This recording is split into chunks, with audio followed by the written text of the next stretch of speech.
দীর্ঘদিন একা থাকার পর নতুন জীবনের সূচনা করেছিলেন জনপ্রিয় গায়ক ও অভিনেতা তাহসান খান। মেকআপ আর্টিস্ট রোজা আহমেদকে বিয়ে করার খবর প্রকাশ্যে আসার পর ভক্ত ও শুভাকাঙ্ক্ষীরা নবদম্পত্যকে শুভেচ্ছা ও ভালোবাসায় ভাসিয়েছিলেন। অনেকেই মনে করেছিলেন ব্যক্তিগত জীবনে আবারও স্থিতি ফিরে পেয়েছেন তাহসান। তবে বিয়ের ১ বছর না ঘুরতেই সেই সম্পর্কে ভাঙনের খবর সামনে এলো, যা নতুন করে আলোচনার জন্ম দিয়েছে মিডিয়ায়। বিভিন্ন সূত্রে জানা যায়, বিয়ের কয়েক মাসের মধ্যেই তাহসান খান ও রোজা আহমেদের দাম্পত্য সম্পর্কে টানাপড়েন শুরু হয়। সময়ের সঙ্গে সেই দূরত্ব আরও বাড়তে থাকে এবং গত কয়েক মাস ধরে তারা আলাদা থাকছেন। বিষয়টি নিয়ে শুরুতে দুজনই নীরব থাকলেও সাম্প্রতিক সময়ে সামাজিক যোগাযোগ মাধ্যম ও কিছু গণমাধ্যমে বিবাহবার্ষিকী ঘিরে ভুয়ো ও বিভ্রান্তিকর খবর ছড়িয়ে পড়লে বিষয়টি পরিষ্কার করার প্রয়োজন অনুভব করেন তাহসান খান। এ বিষয়ে সময় সংবাদকে দেওয়া এক বক্তব্যে তাহসান খান নিজেই বিচ্ছেদের তথ্য নিশ্চিত করেন। তিনি জানান, খবরটি সত্য এবং দীর্ঘদিন ধরেই তারা আলাদা থাকছেন। তিনি আরও বলেন, ব্যক্তিগত জীবন নিয়ে প্রকাশ্যে কথা বলতে তিনি আগ্রহী ছিলেন না। তবে বিবাহবার্ষিকীকে কেন্দ্র করে কিছু ভুল তথ্য ছড়িয়ে পড়ায় বাধ্য হয়েই তাকে সত্যটা জানাতে হয়েছে।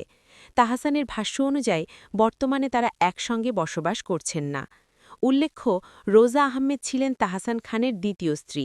২০২৫ সালের ৪ জানুয়ারি, মাত্র ৪ মাসের পরিচয়ের পর তাদের বিয়ে হয়।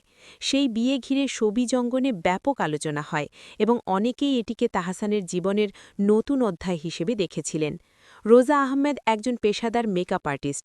তিনি ১ দশকেরও বেশি সময় ধরে বাংলাদেশ ও যুক্তরাষ্ট্রে ব্রাইডাল মেকআপ আর্টিস্ট হিসেবে কাজ করে আসছেন। বিশেষ করে নিউ ইয়র্কে তার নিজস্ব একটি মেকআপ প্রতিষ্ঠান রয়েছে, যেখানে তিনি সফলভাবে নিজের পেশাগত কাজ পরিচালনা করছেন।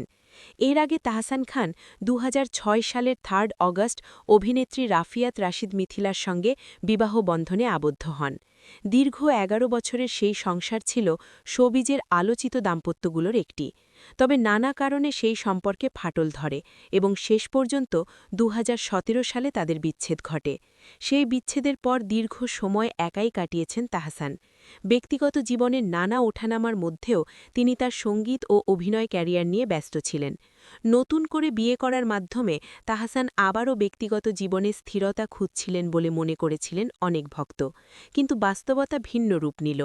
যদিও বিচ্ছেদের পেছনের সুনির্দিষ্ট কারণ সম্পর্কে বিস্তারিত কিছু জানাননি তাহসান, তবে তার বক্তব্যে স্পষ্ট যে এটি ছিল দীর্ঘদিনের পারস্পরিক দূরত্ব ও বোঝাপড়ার অভাবের ফল। এই বিচ্ছেদের খবর প্রকাশের পর সামাজিক যোগাযোগ মাধ্যমে ভক্তদের প্রতিক্রিয়া মিশ্র। কেউ হতাশা প্রকাশ করছেন, কেউ আবার দুজনের ব্যক্তিগত সিদ্ধান্তকে সম্মান জানানোর আহ্বান জানাচ্ছেন। তাহসান খান নিজেও ব্যক্তিগত বিষয় নিয়ে অতিরিক্ত আলোচনা এড়িয়ে চলতে চান বলে ইঙ্গিত দিয়েছেন। ফলে বিষয়টি নিয়ে আপাতত এর বেশি মন্তব্য না করেই তিনি নিজের কাজ ও জীবনের পরবর্তী অধ্যায়ে মনোযোগ দিতে চান বলেই মনে করছেন সংশ্লিষ্টরা।